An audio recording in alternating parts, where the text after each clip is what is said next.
Laymen's evangelical fellowship స్థాపకులు కీర్తిశేషులైన దానియేల్ గారు 1958వ సంవత్సరం ఫిబ్రవరి మాసము 22వ తేదీన చేసిన ప్రసంగం.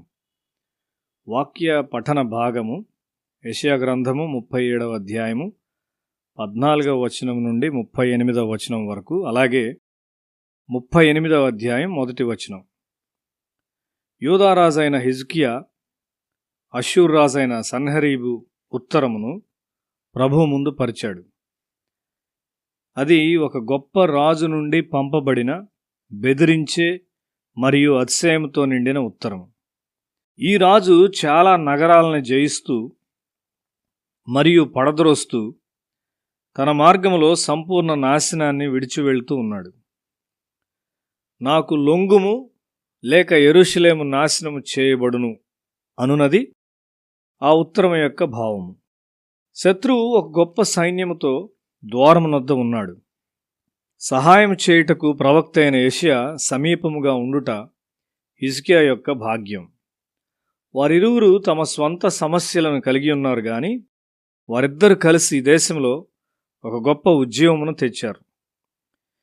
విశ్వాసము విశ్వాసాన్ని కలుపుతుంది.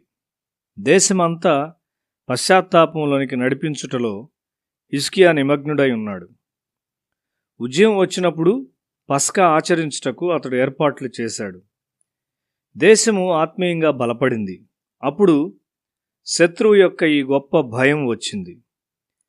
హిజ్కియా ప్రభు యొక్క గృహంలోనికి వెళ్ళి సన్హెరీబు యొక్క ఉత్తరాన్ని ప్రభువు ముందు పరిచాడు. మార్పు చెందుట దేవునితో ఒక నూతన నిబంధనయై ఉన్నది. అది నీవు దేవునికి చెందియున్నావు అను ఒక నూతన గ్రహింపు. పాపముతో నిండిన మనస్సాక్షి విడుదల చేయబడింది. ఆయనకు చెందిన వానిగా ఒక నూతన విశ్వాసముతో దేవుని పట్టుకొనుటను మనం నేర్చుకుంటాము. దేవునితో నడిచే యెషయా లాంటి ప్రవక్త నుండి సహాయమును కలిగి ఉండుట దేవుని యొక్క గొప్ప ఏర్పాటు. హిజ్కియా యెషయా యొద్దకు 2 సార్లు వర్తమానమును పంపించాడు.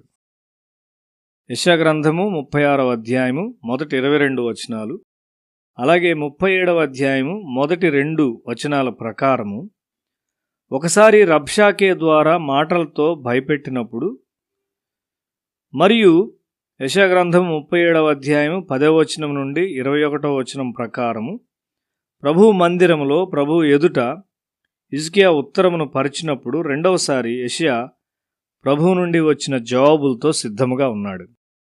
నీవు ఒంటరిగా ముందుకు సాగలేవు. దేశము, సంఘము, కుటుంబము కలిసి వృద్ధి చెందవలసి ఉన్నది. ఎందుకనగా అవి దేశం మీద దాడులు, సంఘం మీద దాడులు, కుటుంబముల మీద దాడులు, వ్యక్తుల మీద దాడులై ఉన్నాయి. మొదటి 3 విషయాల్లో ఐక్యముగా ముందుకు వెళ్ళట ప్రత్యేకముగా అవసరమై ఉన్నది. మనము కలిసి ముందుకు వెళ్తున్నప్పుడు ప్రతి ఒక్కరూ మరి ఒకరిని ఎత్తి పట్టుకుంటారు. హిజ్కియా బెదిరించే ఆ ఉత్తరాన్ని దేవుని యొద్దకు తీసుకుని వెళ్ళాడు. అతని మనసు స్థిరముగా ఉన్నది. ప్రార్థనలో దేవునితో సంబంధము కలిగి మరియు దేవుని వాక్యమును ధ్యానము చేయు మనస్సునకు అలాగే జరుగుతుంది.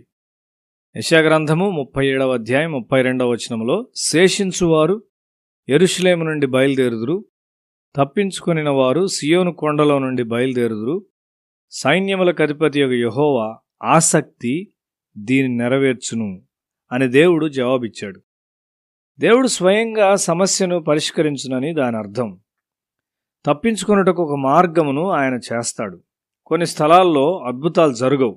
ఎందుకనగా అక్కడ దేవుని గూర్చిన గ్రహింపు లేదు. విశ్వాసం అనగా ఏంటి? నీలో లోతైన అభిలాషగా ఉండే దేవుని గూర్చిన ఒక గ్రహింపు. హిజ్కియా ప్రార్థిస్తూ ఉన్నాడు. దేవుడు అతనికి తప్పించుకొనుటకైన ఒక గొప్ప వాగ్దానం ఇచ్చాడు.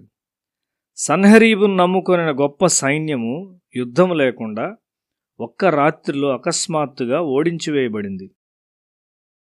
ప్రభు యొక్క ఆసక్తి దాన్ని చేసింది. సైన్యము నాశనమైనది. సన్హెరీబు పారిపోవలసి వచ్చింది. అతడు తన దేవుని యొక్క మందిరములో బహుశా సౌఖ్యాన్ని ఎదురుచూస్తూ ఉండుండొచ్చు. అయితే ఆ మందిరంలోనే అతని స్వంత కుమారులే అతన్ని చంపివేశారు.